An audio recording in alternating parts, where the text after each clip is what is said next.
Po krótkim pobycie w Kazachstanie ruszyliśmy do Kirgistanu, gdzie czekały na nas motocykle wynajęte na 10 dni. Nasza przygoda zaczęła się z przytupem. Już drugiego dnia wycieczki spadł śnieg, a Niko miał wypadek motocyklowy. Jak sobie z tym poradziliśmy? Dowiecie się w dzisiejszym vlogu. Zachęcam Was do subskrypcji i zostawiania komentarzy. Wasze wsparcie bardzo nam pomaga. Kochani, mamy motocykle. Nasze dwie Yamahy 600. Mamy tylko taki bagażnik jeden. Bierzemy tylko plecak jeden. I co? Nie przyjechały nasze niestety ubrania motocyklowe, więc po prostu musieliśmy wszystko wypożyczyć. W sumie nie, ubrań nie wypożyczyliśmy, ubrania mamy trekkingowe. Ale dali nam do tego jeszcze rękawiczki, także super. Kable też musieliśmy kupić, bo też kable mieliśmy w pudełku z całym. Nasze pudełko z rzeczami motocyklowymi jest w Dubaju teraz, także niestety ma ogromne spóźnienie. Nie wiemy kiedy będzie, może za 3 dni. Dobra kochani, jesteśmy już teraz w centrum Biszkeku. Musieliśmy wymienić mikrofon, bo jak widzieliście we wcześniejszych vlogach z Chin już nam przestał mikrofon za bardzo działać. Dopiero dowiedzieliśmy się troszeczkę później, jak posłuchaliśmy głosu mikrofonu, także musieliśmy wymienić, na szczęście mieli ten sam. I co, wyruszamy, nie?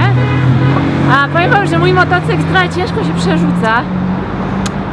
Zmienia biegi się ciężko. Także no mam nadzieję, że go wyczuję lepiej później.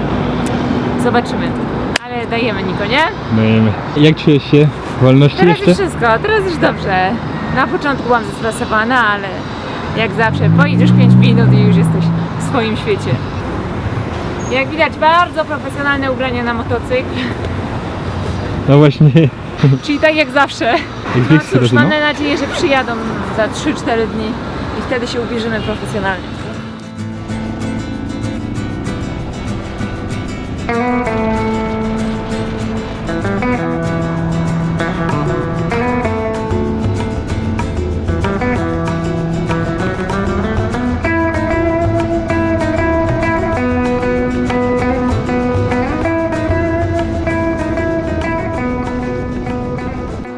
Kochanie, widzę, że znalazłeś dla mnie restaurację. No, znalazłem coś romantycznego. No, każdy Chińczyk, którego poznajemy, którego spotykamy na ulicy, w Chinach czy nie w Chinach, jak usłyszy, że Niko jest z Francji, to mówi tak: Landman. So Czy po romantic. angielsku so romantic. Czyli jesteś taki so romantic i proszę, co wybrał. Taka restauracja przy drodze, bo żona jest głodna. Nasza pierwsza uczta motocyklowa. Romantyko. Słuchajcie, nie uwierzycie. Przed chwilą spotkaliśmy, tam za nami siedzą 2 Hiszpanów, którzy studiowali w Polsce, w Krakowie, na AGH-u. I najlepsze jest to, że spali w tych samych akademikach co ja, jak mam na studiach w Kapitolu. A co jemy? Ej, ładnie pachnie. Wołowina, ten szaszłyk jest bardzo duży. Bakłażan, fryty i chińskie nudle. Bardzo dobre.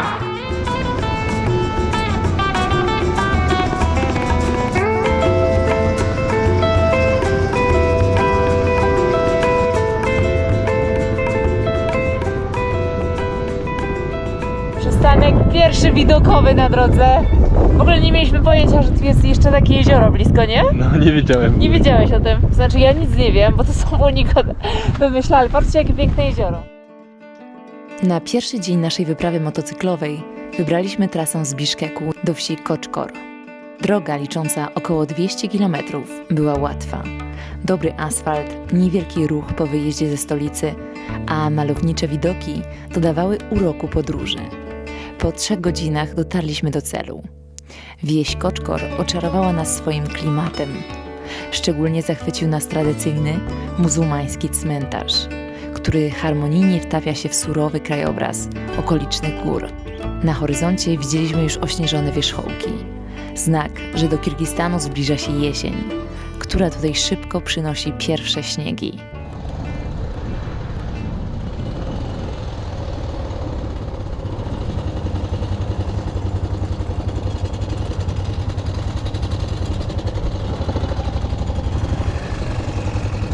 To jest tutaj, tak. Dojechaliśmy. Dobra, stwierdziliśmy, że dzisiaj śpimy w guest house'ie.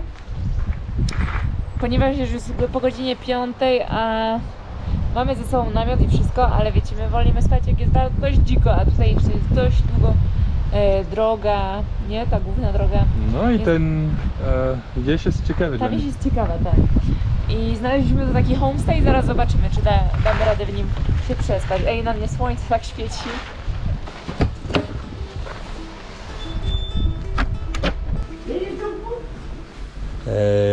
Здравствуйте. Здравствуйте.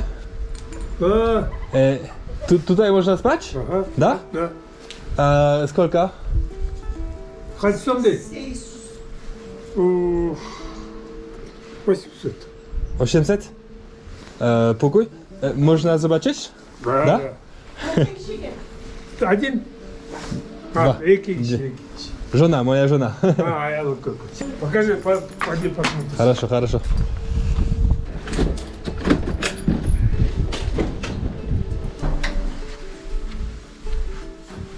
Да, смотри. No, хорошо, super.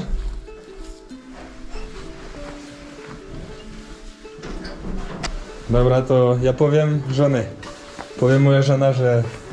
Okej? Mamy motocykl. Tutaj? Okej. Dobra. No, jesteśmy w tradycyjnym kirgijskim domu na wsi. No, myślę, że tak, no. Powiem wam, że to jest taki homestay przez duże H. Dywany na ścianach. Mamy wszystko dla siebie, Tak, cały dom jest pusty, nie ma nikogo. Na razie. Ale możemy sobie imprezę urządzić. Proszę bardzo. I płacimy za to ile? $10, tak? No, tak, tak. Za 2 osoby? Tak, za pokój. Za pokój. Jesteś pewien? Dogadałeś się? Po rusku? Po-ruski. Po rusku. Koczkor to malownicza i autentyczna wieś, usytuowana w dolinie otoczonej majestatycznymi górami Tien Shan.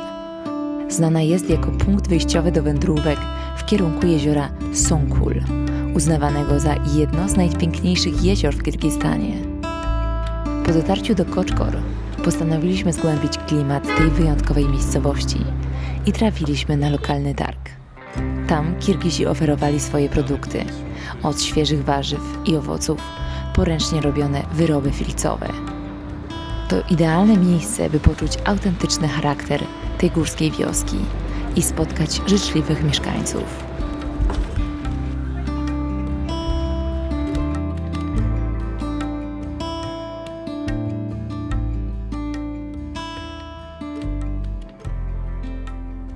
Dzień dobry, kochani. To jest pierwszy raz, jak pada na zewnątrz podczas naszej podróży. Dobrze, że jesteśmy w homestayu. Teraz jemy sobie śniadanie. Także jesteśmy... A tutaj rodzinka ma po prostu miejsce tam, gdzie my spaliśmy te pokoje, a tutaj jesteśmy już w ich domu i jemy sobie śniadanko. Nie wiem, jaki jedziemy dzisiaj nad jezioro, a tam ma być śnieg podobno. Jak będzie śnieg, to będzie pięknie, ale jak będzie deszcz... Teraz pada. Привет. Привет. Как спали? Хорошо? Хорошо. Super. Kochani, jak widzicie, padał deszcz tutaj na dole, więc to znaczy, że padał śnieg. A dzisiaj idziemy na 3000 i mamy jeden przełęcz na 3500, więc to będzie ciekawe. Słuchajcie, daleko nie wyjechaliśmy, może kilometr. Niko miał wypadek, wyprzedzał auto, które skręcało w prawo, ale nie dało kierunkowskazu i wjechał w auto. Na szczęście jechali wszyscy wolno, ale nam... Popatrzcie, tutaj nie ma hamulca i tutaj też hamulec się skrzywił całkowicie. No tutaj nie ma w ogóle. Będziemy szukać mechanika. Najgorsze jest, że Niko nie może jechać, trzeba go pchać. Ale jeszcze najgorsze jest, że podobno tutaj nie ma mechanika. No nie wiem jak to może nie być mechanika, ale zobaczymy. Idziemy szukać. Autoremont? A...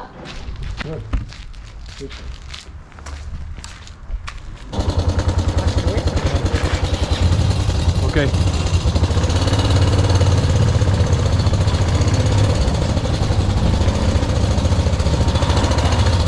Mały update dla Was, więc znaleźliśmy tutaj mechanika samochodowego, który w ogóle nie wiedział, gdzie są hamulce.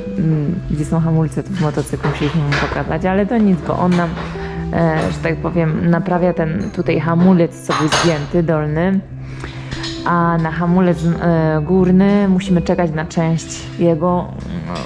Taksi z Biszkeku nam pośle właśnie na nasz Kirill, czyli ten facet, który nam pożyczył motocykle. On ma tą część, więc nam mają przesłać. Nie wiem, ile będziemy czekali z Biszkeku. Tutaj to jest ile, Niko? 3 godziny, nie? Ile my jechaliśmy wczoraj? 3 godziny. 200 kilometrów, no. Ale dzisiaj tak, powiem Wam, dzisiaj, jutro mają być właśnie pogodowo nie za fajne dni. Także taki trochę martwy dzień pewnie będzie dla nas. Mi się tak chce kawy. No to iść. No.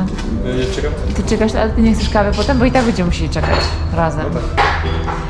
No także, voilà, tak czasami w podróży bywa, że właśnie tracicie godziny na takich rzeczach. To nie pierwszy raz. To nie pierwszy raz, wiadomo, co zrobić. Słuchajcie, tutaj panowie, spasiba большое. Naprawili hamulec, 2 hamulce w sumie, zapłaciliśmy 100 zł za to, ale 3 godziny pracowali, No tak. jak nie 2. Счастливо доехать. Szczęśliwa. To jest autoremont. To jest autoremont, tak, także teraz możemy już jechać On nie wiedział jak to. i mam nadzieję, chociaż nie mamy, popatrzcie się, nie mamy tej części, pan to, że tak powiem, taśmą, ale bardzo dobrze to zrobił, Nie tego taśmą. nie tylko taśmą, nie, a tamten, ten hamulec tutaj super zrobił, wyprostował, a tutaj też po prostu, nie wiem, mam nadzieję, że to się będzie trzymać, Dobra. także możemy jechać.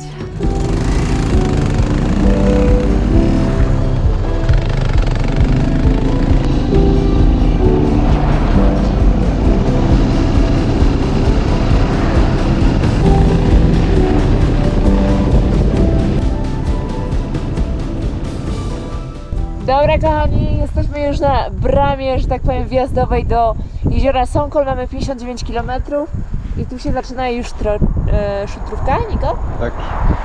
Tak? Już nie ma asfaltu? Już nie ma. Już nie ma, no to dobra. Będzie śnieg na górze, będzie zimno, kochanie, to. No nie mów mi tak już. No to co? No to jedziemy. Lecimy.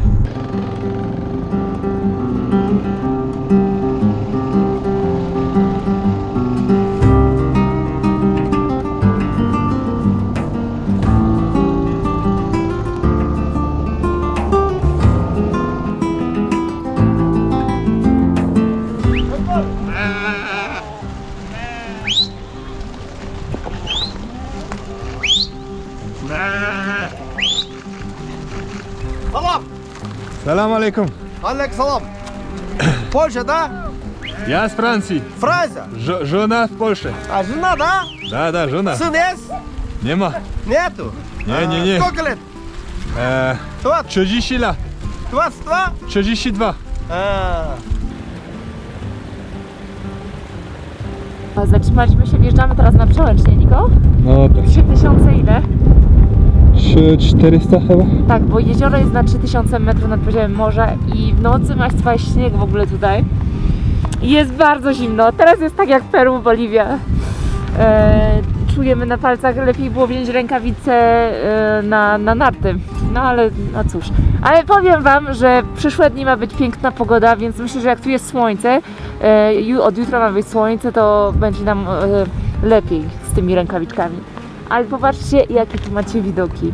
I co chwilę, powiem Wam, przejeżdżamy obok pasterzy, którzy są na koniach ze swoimi stadami koni, krów, owiec. Jest tu pustka, naprawdę.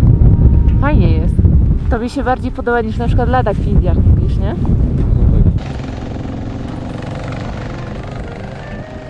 Tak rozpoczęła się nasza offroadowa przygoda. Pogoda nie rozpieszczała. Jak się spodziewaliśmy, spadł śnieg, a temperatura spadła dość nisko. Mimo wszystkich warstw, jakie mieliśmy na sobie, chłód dawał nam się we znaki. Nasze specjalne ubrania motocyklowe bardzo by się tu przydały. Zatrzymywaliśmy się co jakiś czas, żeby się ogrzać i przy okazji podziwiać niesamowite widoki, które nas otaczały. Surowe piękno kirgiskiej natury sprawiało, że każdy przystanek był małą nagrodą za trud podróży.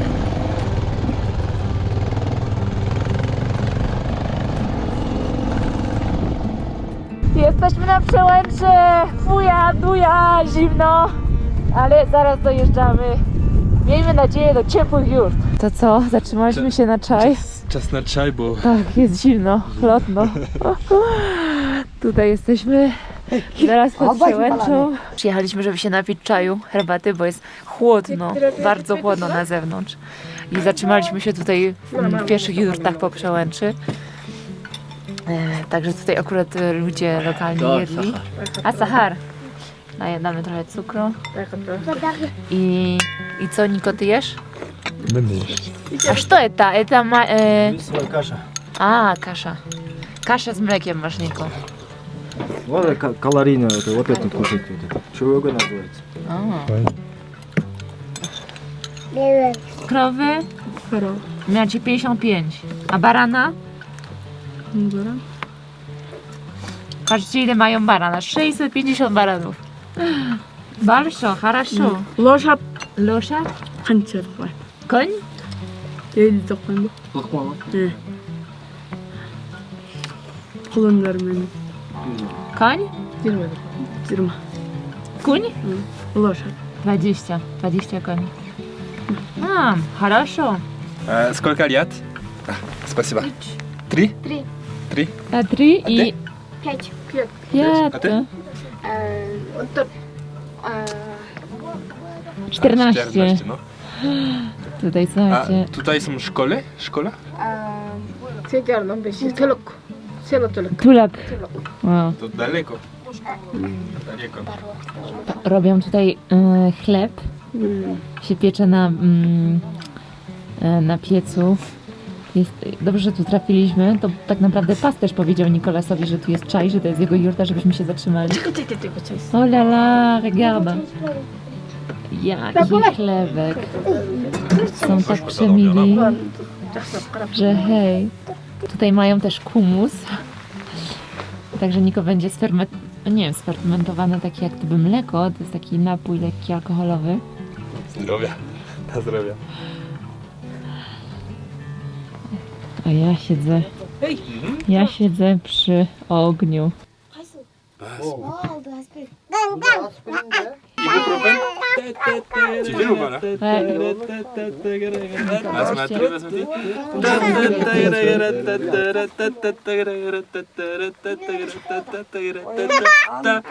Тасқа зулур талалар, элибиздин жаны менен барабар.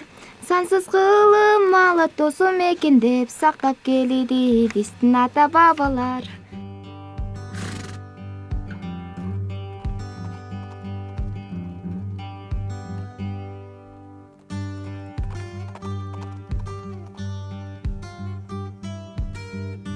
Zostajemy tutaj na noc u rodziny.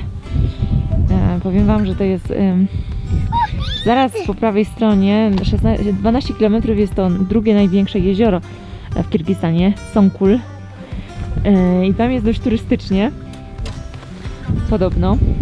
Więc się cały czas zastanawiamy, kurczę, jechać tam czy nie jechać. A tutaj w sumie mamy taką okazję, że śpimy tutaj u rodziny, która no, turystów w ogóle nie przyjmuje. Po prostu myśmy sobie tak przyjechali na herbatę. Więc myślę, że tu zostaniemy. A jeziorko, tu jest kuchnia w ogóle, a tutaj śpimy. Nie wiem, czy śpimy z nimi. Możliwe, że oni tu będą spali dzisiaj. A tam już za tym jest jezioro. Panda. Tutaj gospodarz, oni jako opał używają odchodów. Także tu się grzeje cały czas, dzięki temu jest mi ciepło. Szczerze to nie wiem, co ona robi, bo to jest śmietana tutaj. Eta jest śmietana. Сметана. Smetana, no. O. Więc jakieś chyba ciasto będzie robić. Jesteśmy na 3200 metrów nad poziomem morza i powiem wam, że na zewnątrz jest mega zimno. To właśnie uwielbiamy w naszych podróżach. Ciągła niepewność i ekscytacja związaną z tym, co przyniesie dzień. Nigdy nie planujemy wszystkiego z góry. Rzadko rezerwujemy noclegi, co daje nam elastyczność i pozwala spontanicznie odkrywać nowe miejsca. Dla nas podróż to nie tylko dotarcie do celu, ale przede wszystkim przeżycie samej drogi. W ten sposób trafiliśmy do kirgijskich nomadów.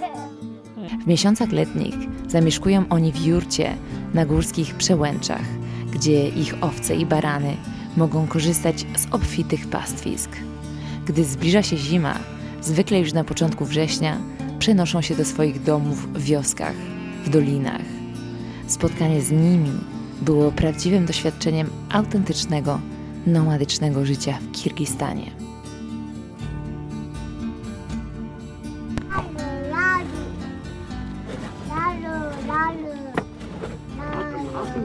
Jemy tutaj to, co oni jedzą. Oni przede wszystkim jedzą rzeczy, to co mają. Mają krowy, mają mleko, czy jemy jogurt, mają mąki, bo robią ciasto tutaj, mają śmietanę, mają masło.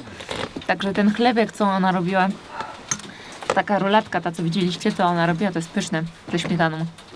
Ich córka tyle kumsza i tyle pracuje. Młoda już śpi, jak widzicie, ona została w 5 minut. Ahmad. A my? Do spania. My się przenosimy do innej jurty, gdzie nie ma pieca. I tam będziemy spać. No, mam nadzieję, że jak mi było w nich zimno ostatnio, na 2000. To co, idziemy? Dobra, ja wam już mówię dobranoc. 8 jest godzina, słyszymy krowy, nie? Tutaj. W jurcie śpimy z innymi ludźmi też. Mamy nawet, kurczę, na materacu śpimy. Także super. Nie jest tak zimno, jestem we wszystko ubrana. Także A czekaj, mamy śpiwór jeszcze mam śpiwór i kołdrę dużo. i kołdrę. No to, Także jest idealnie. no to jest Także luks. dobranoc. Luksus. Nie? Nie mam No. przygody. 3200, kochani. Dobrze, że musieliśmy jechać do mechanika, bo mieliśmy mało czasu na przejazd na przełęcz. Było zimno, padało. Musieliśmy się zatrzymać na herbatę. Zawsze tak jest, kochani, Wylądowaliśmy wiesz? się tutaj. I wylądowaliśmy tutaj. U rodzinki, No. gdzie no raczej bardzo mało osób zostaje na noc. Dobranoc, no? Dobranoc.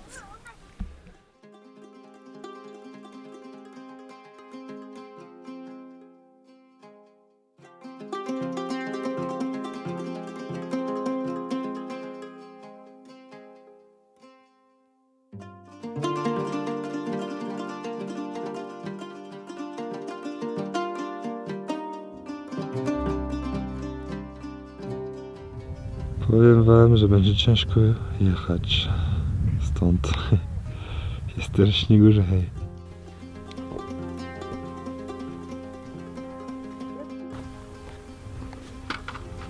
Ale widać tutaj trochę niebieskie niebo, więc mamy nadzieję, że będzie słońce i że może po południu nie będzie śniegu. Kochani, witamy Was z zimy. Szkoda, że nie mamy tutaj skiturów. Myślę, że o wiele łatwiej by nam było zjechać na skiturach tutaj do jeziora niż na tych motocyklach. Nie wiem, jak stąd wyjedziemy, bo na pewno nam motocykle nie odpalą. Mamy akumulatorek, ale już ma bardzo mało baterii. Czekamy na słońce, aż się śnieg stopi. A wiesz co, ja byłem na drodze Cami i jest co? dużo błoto. Duże błoto. Tak. To będzie ślisko, wiesz? No nic, śniadanie przynajmniej nie było nam ciepło w nocy. No poczekamy. I najgorsze jest to, że jeszcze pada śnieg.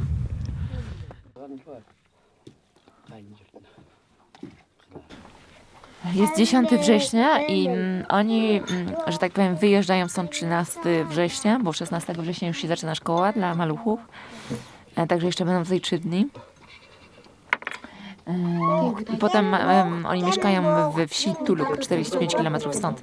Także będą chłopaki będą przez 10 godzin jechali na koniach z tym stadami owiec i końmi, żeby je, że tak powiem, zaprowadzić do swojej wsi. Dobra, odpaliliśmy. Na motel masz tylko teraz wyjeżdża. Ja muszę cały czas trzymać gaz.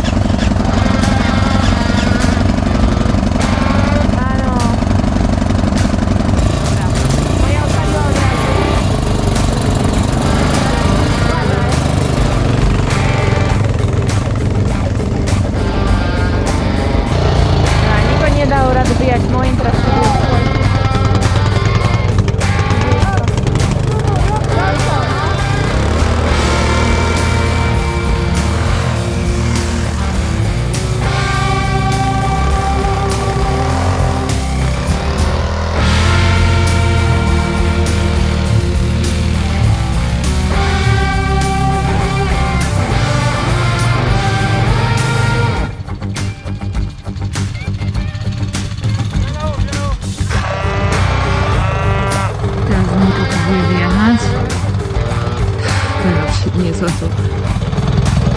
Musieliśmy mocno pchać. Zaraz Nikola to pewnie też.